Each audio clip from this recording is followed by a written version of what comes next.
Yo, what's up guys? Today we are talking loadouts. Okay, so the basic premise is you get your first loadout where you get overkill, where you get your two primary weapons. When you get your second loadout, you get ghost and then re-pick up those two primary weapons.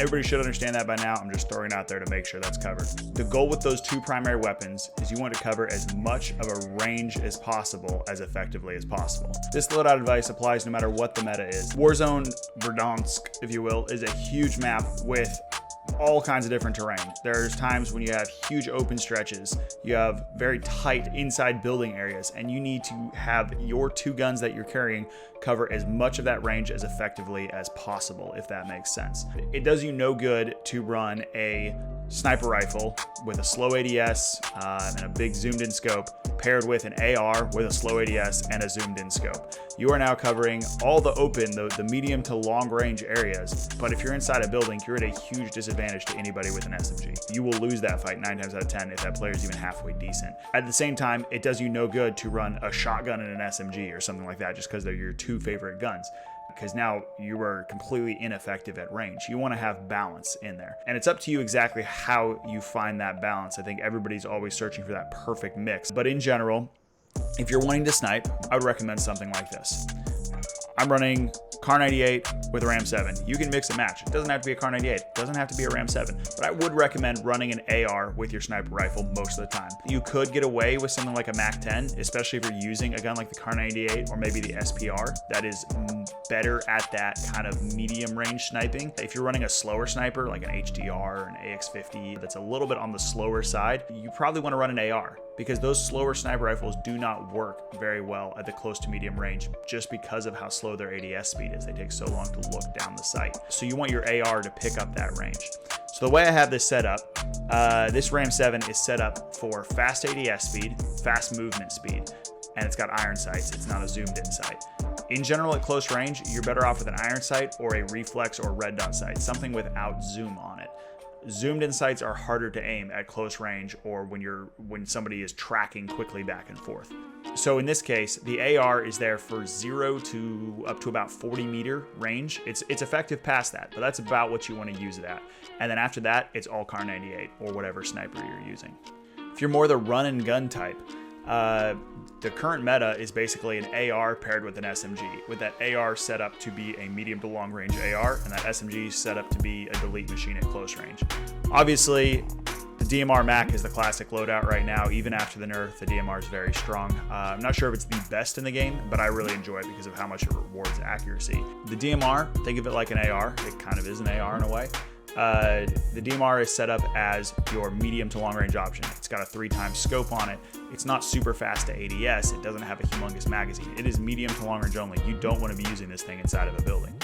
But that's what your Mac 10's for. Your Mac 10 is set up for quick ADS speed, quick sprint to fire time, movement speed, strafe speed, and then it's got that crazy rate of fire. So you are using that Mac 10 at very, very close range, 0 to maybe 20 meters. Everything after that, your DMR. For more traditional loadout of AR SMG, Ram 7 is my favorite AR in the game. If you want a more traditional loadout, this is the Ram 7 set up with the longest barrel, the monolithic, and a zoomed in scope on it. This is clearly a medium to long range AR at this setup, and you're covering everything 20 meters plus. This thing's effective, right? And then your Mac 10 is your 0 to 20. You cover all ranges effectively.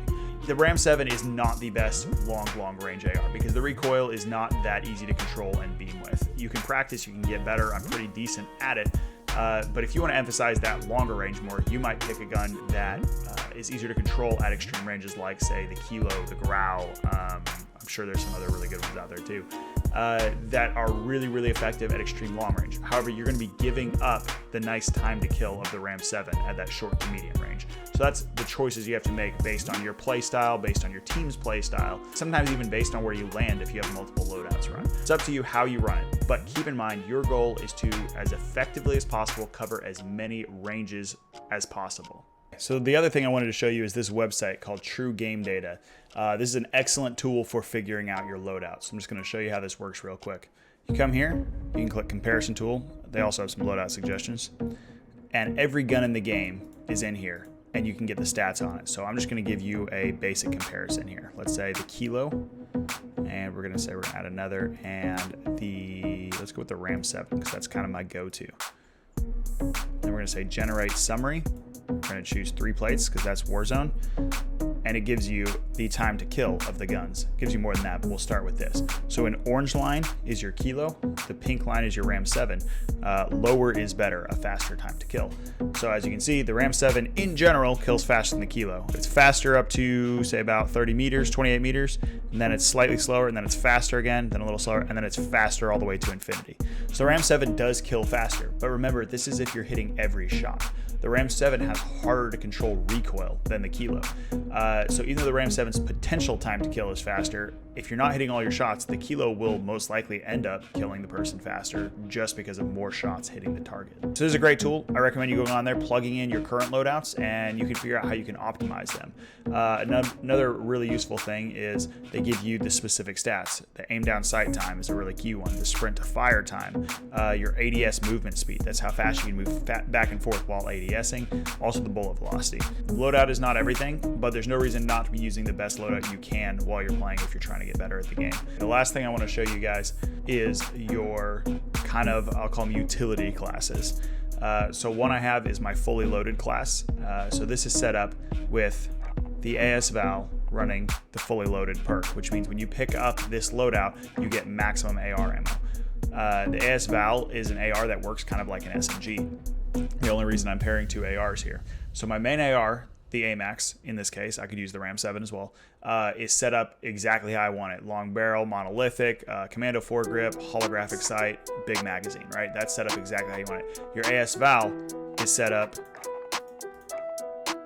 to be more of an SMG loadout. It's got the big mag, it's got a Merc foregrip to help with that hip fire accuracy, tack laser to make it ADS faster, stippled grip to make it ADS and sprint to fire faster, and then the fully loaded perk so that you get max AR ammo. This is your I'm landing in the middle of a fight and I need a loadout, or I'm the only one alive on my team, there's 10 people left, I'm not gonna have time to loot ammo. I need a loadout where I get all my ammo at once and 2 guns that I can use effectively that cover a huge range like we talked about. The other one is a fully loaded Ghost class. So this one is set up so I can get my Ghost. If I'm like, Ghost is gonna be key in this end game, I'm not gonna have time to get anything else. I need Ghost class and fully loaded. This is an M4 that's set up as kind of the jack of all trades M4. It's going to do good damage at all ranges. It's going to have a struggle at long range, but there's a sacrifice you're making in this case because you're grabbing Ghost. The other thing I use this for is if I've already gotten an overkill class, I've got my 2 primaries, but I'm low on AR ammo when I'm going for Ghost, I will go ahead and get fully loaded and then pick up my 2 primaries again, and I also get Ghost. So that basically does it for a loadout setup. Keep in mind, the rule of thumb is to cover as much range as possible as effectively as you possibly can. The current meta does not matter. As long as you know that rule of thumb, you understand how to pull the stats and look them up on that True Game Data website and compare and just understand that time to kill isn't everything, you'll be able to build an optimal loadout no matter what the meta is, how it changes, what's buffed, what's nerfed. Thanks for watching. Let me know if you have any questions in the comments below.